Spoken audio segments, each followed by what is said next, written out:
The effects of the current economic crisis have touched everyone. Even if you still have a good job and a paid-up mortgage, chances are your monthly 401k statement will remind you that you've lost a good chunk of your savings. Trillions of dollars have evaporated from those accounts that have become the prime source of retirement funds for a majority of American workers, affecting their psyche and their future. If you're still young enough, there's time to rebuild and recover. But if you're in your 50s or 60s or beyond, the consequences can be dire. And it's drawing attention to the shortcomings of a retirement system that's jeopardized the financial security of tens of millions of people. It was a gray, chilly morning in Midtown Manhattan, and a line of unemployed, mostly white-collar workers stretched for blocks around the Radisson Hotel. More than 1,000 middle managers, stockbrokers, consultants, secretaries, and receptionists had come here hoping to find a job. If you are just arriving, please step this way. Good morning. It was called a career fair, but there was no merriment here, only a whiff of desperation. Do you have any openings in the IT industry? Many of these people had been out of work for months and burned through their liquid assets, their future even bleaker than the present. Alan Weir, who turned 60 this month, showed us his latest 401k statement, which he hadn't had the courage to open up. I'm afraid. You're going to open it now? You want me to? Let's do it. There's good reason for his trepidation. Nearly half of his life savings have vanished in a matter of months. It went down again. How much are you down overall? About $140,000. Do you think you'll ever get it back? I will probably never see it come back. I was looking to retire probably when I hit 62. I can't do it now. I'll probably be working until I'm at least 70. I'm a Microsoft Office diva. Until she lost her job, Kathleen Coleman had spent nearly 30 years working as an executive assistant on Wall Street. She doesn't have much to show for it. Tell me about your 401k. Does this answer the question? This is what it was in 2005. 2007, you're down below 2005. Right. Another one went down almost $40,000. One was Right. 88,000, and then it went down to like 50.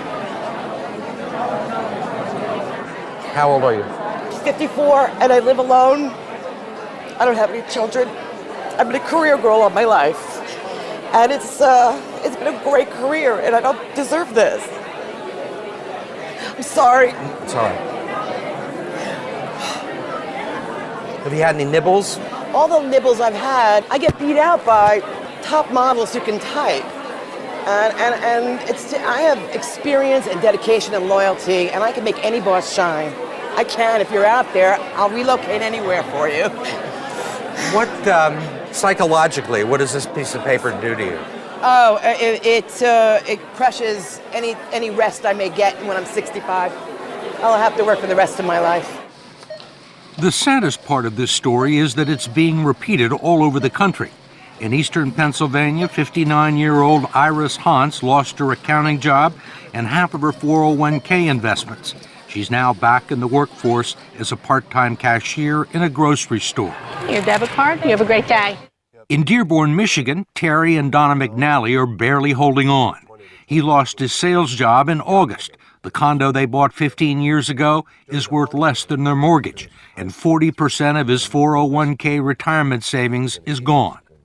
Donna is the main provider now. Let me hear you count to 10. Can you count to 10? 1, 2, Running a daycare center out of their home. 6, 7, 8, 9, 10. Are you here for Joan?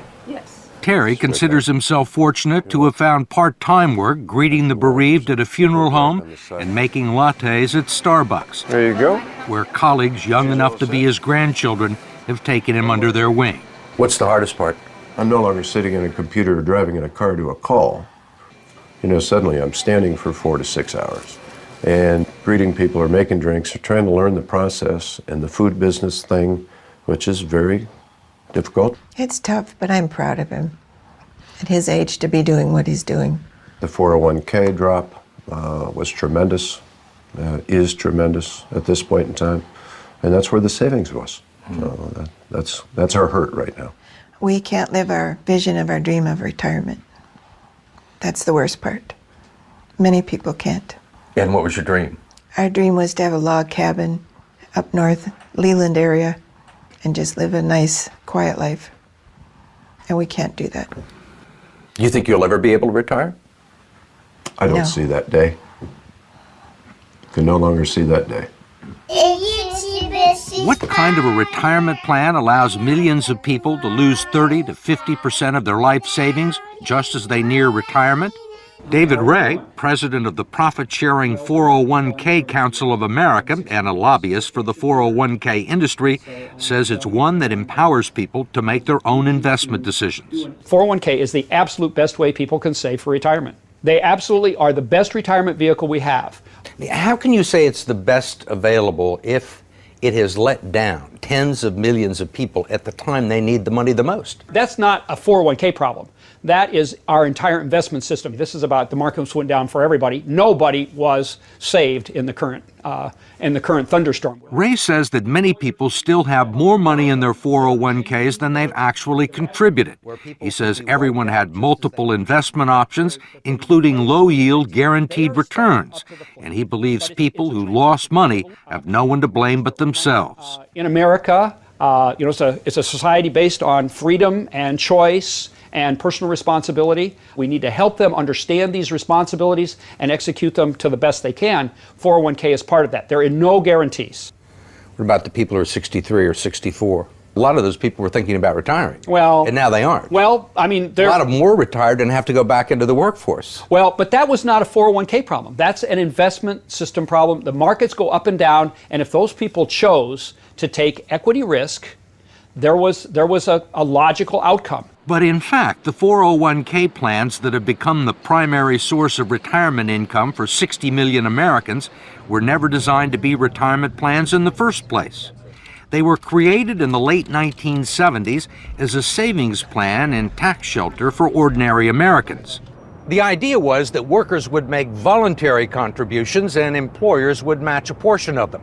The taxes would be deferred until the employee reached the age of 59 and a half. It was supposed to supplement the two traditional income streams for retirees, Social Security and pensions, one leg of a three-legged stool that would support American workers into their golden years. But it didn't turn out that way. The three-legged stool, if you will, has gone to two legs, and it's wobbly, and it's wobbling, and I'm not sure that it's going to support anything. And that's the scary part, and people are afraid. Brooks Hamilton has helped design retirement plans for some of the country's largest corporations.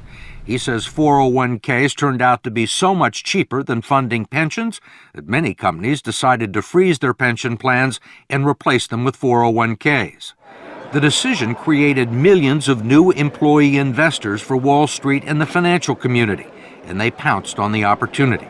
If you go back and track the mutual fund growth in assets, and you track the growth in 401k plans, it looks like a railroad track leading to the sky. They are parallel tracks. So the big beneficiaries were the mutual funds. That's right. That's correct. When employers began turning 401ks into retirement plans, the financial community was not shy about promoting them as such. The prospect of trillions of dollars in the hands of unsophisticated investors opened the door for all sorts of potential abuses. The fact is that the typical 401k investor is a financial novice. They don't know a stock from a line. And we give them a list of 20 or 30 mutual funds with really, really powerful names. You know, they sound like, gee, that's where I want to have my money. What are generally the quality of the mutual funds and 401k plans? Mediocre.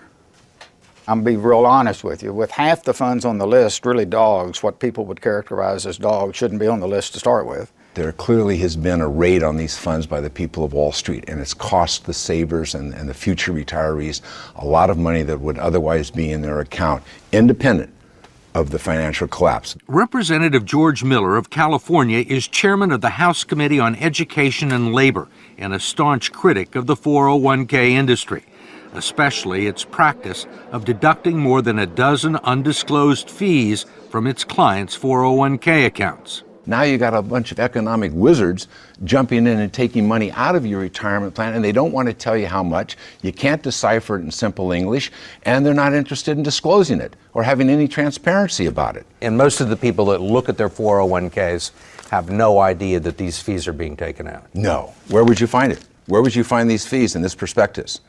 You can look on any page you want, and when you're all done reading it, and you will find some of the fees and the commissions here, but you won't find them all, and I bet you won't find half of them. There are legal fees, trustee fees, transactional fees, stewardship fees, bookkeeping fees, finder's fees, and the list goes on and on. Miller's committee has heard testimony that they can eat up half the income in some 401k plans over a 30-year span, but he has not been able to stop it. We tried to just put in some disclosure and transparency in these fees, and we felt the full fury of that financial lobbying. David Ray, a lobbyist for the 401k industry, says he favors disclosing the fees, but his partners in the financial industry don't. You think most people know these fees exist? I think they know that there are fees. They don't know exactly how large they are. Why do you think the financial services industry is opposed to fee transparency? I don't know that they're opposed to it. I think the issue is... You don't think they're opposed to it? Well, they want to keep... You're a lobbyist in Washington, right? You know they're opposed to it. George Miller hasn't been able to get a bill to the floor. I think they want to keep the systems as simple and not make changes. They like the way things are, and whenever you push people out of their comfort zones, you know, it's an issue. I mean, they're comfortable with the situation because they're making a ton of money, or they have made a ton of money. Well, and their systems are set up in certain ways. You know, this is going to be a big change. We wanted to ask David Ray, who's been so bullish on 401k plans, one last question about what the future holds for people like Terry and Donna McNally and Kathleen Coleman, who you met at the beginning of this story. Dedicated, loyal, I can be there, there's nothing standing in my way. Thank you. Need a babysitter? Most of the people that we've talked to are 50 and 60 years old, right, and have sustained these losses, say there is no way they're ever going to make them back. Right. Do you agree with that? I think we have to be truth tellers. I think that when a person has hit this point and we've had this unfortunate situation, I don't think we can misrepresent what the possibilities are. And the reality is that money's not coming back that they've lost. They can't count on it.